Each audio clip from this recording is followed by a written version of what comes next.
প্রতি রমজান মুবারকে হযরতে জিবরাইল আসতেন, হুজুরকে বলতেন, হুজুর আপনি তেলাওয়াত করেন, আমি শুনি, যতটুক নাজিল হয়েছে পড়েন।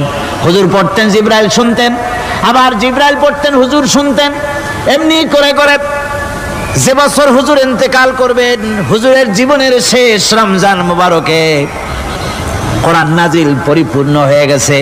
হযরত জিবরাইল বলেন, হুজুর কোরআন তো নাজিল তামাম হয়ে গিয়েছে, এবার আপনি পুরা কোরআন পড়ে আমারে শোনান। হযরতে রাসূল পুরাটা পড়ে 30 পারা পড়ে শোনায় দিলেন, জিবরাইল শুনলেন।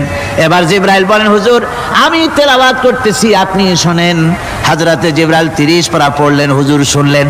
আবার হযরত জিবরাইল বলেন, হুজুর এবার আবার আপনি পড়েন। হুজুর পড়লেন, জিবরাইল শুনলেন, আবার জিবরাইল পড়লেন, হুজুর শুনলেন।